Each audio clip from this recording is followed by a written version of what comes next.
expense of infinite patience. Rather, it was accomplished through quick movements in a struggle with the thick paint. Rembrandt's paintings show painting in the act of creating itself. Rembrandt frequented second-hand sales and bought many old clothes, weapons, and hats. In his self-portraits, he wears a number of disguises. Various critics have noted in this proclivity the mark of an extravagant personality. However, accessories and circumstances often have other explanations. Several times, Rembrandt painted himself wearing pieces of armor, a collar, or a helmet. These pieces could have been a type of patriotic call. The Dutch provinces had just won their freedom from Spain. Minerva, the goddess of war, often symbolized by her helmet and armor, had become the protectress of painters, gradually replacing St. Luke. The rendering of metallic surfaces with their brilliance was also a way for the artist to show his dexterity. And finally, armor symbolized the precariousness of glory. Rembrandt was often painted wearing a toque or a beret. Derived from the caps of academicians, the beret was associated with artists and their free lifestyle.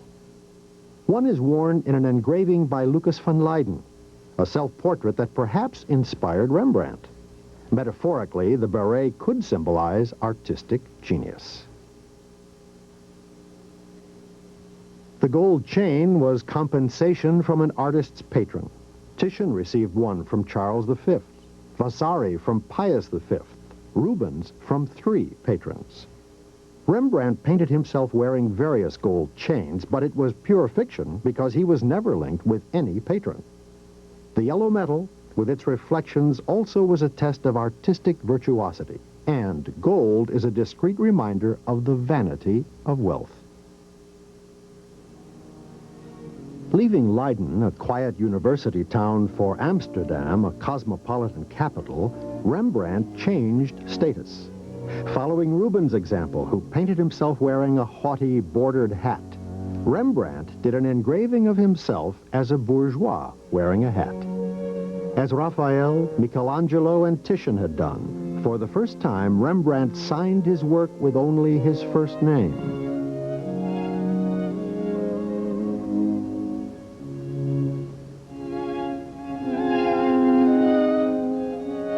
At the age of 34, he painted himself in the hat and black suit worn by the people who were now his principal clients.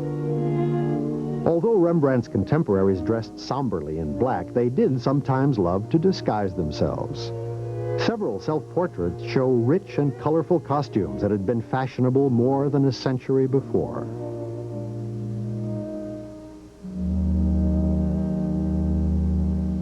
Rembrandt saw Raphael's portrait of Balthasar Castiglione put up for sale in Amsterdam.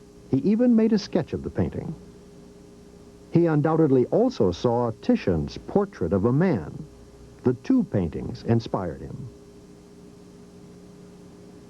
At the age of 34, he painted himself wearing a Renaissance costume in the same haughty position as the subjects of the great Italian painters. In his self-portrait wearing an Oriental costume, the plume, turban, cape, satin tunic, and belt formed a catalog of materials that were difficult to render. In contrast with these textures, the coat of the poodle, painted later, brings an ironic counterpoint. The subject was perhaps based on one of the Magi in a painting by Rubens.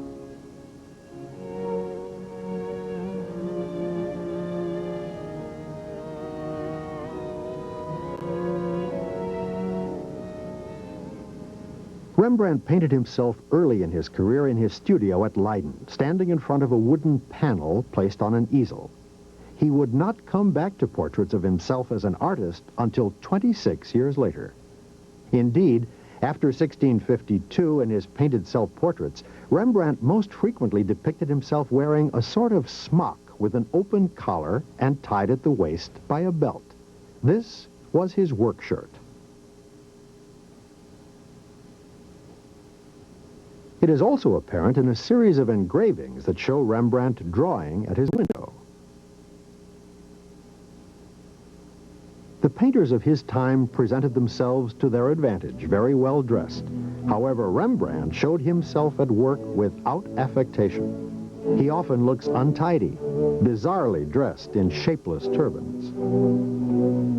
In the painting in the Louvre, his palette and maul stick, along with his face, are the only elements that emerge from the shadows. In the painting at Kenwood House, the same tools of the trade are in evidence. The arcs of the circles in the background have been the subject of much speculation. Kabbalistic symbols? Attributes of divine perfection? Artistic designs? Or again, signs proving the virtuosity of an artist capable of drawing a perfect circle freehand? Perhaps it's no more than a suggestion of a world map, similar to those that often appeared in 17th century Dutch painting. A map provided a means by which the old painter could show that he was aware of his universality, and perhaps it also served as a reminder of the world's vanity. The last mask, that of the old wise man. Rembrandt painted himself as St. Paul. The saint is recognizable from the scriptures and by the sword that sticks out of his coat. Paul was the principal source of inspiration among the theologians of the Reformation because he had preached the doctrine of justification by faith. One of the most enigmatic paintings is the one at Cologne. Rembrandt depicted himself much older than he appeared in the other portraits of that period, and he showed himself snickering. On the left can be distinguished a silhouette. The canvas was redrawn and repainted in places. Radiography reveals a right hand holding a brush, which was later deleted. It is a painting executed 20 years later by one of Rembrandt's students that enables us today to explain the scene. Perhaps an episode from the legendary life of Zeuxis, an artist from antiquity. Painting an old woman with a comic appearance made the painter laugh so hard that he died. Rembrandt was sometimes accused of painting ugly people in a dark universe. Painting himself advanced in years as a grimacing old man was perhaps a way of defending his originality. And the allegory was obvious. In the face of old age and death, all painters are equal.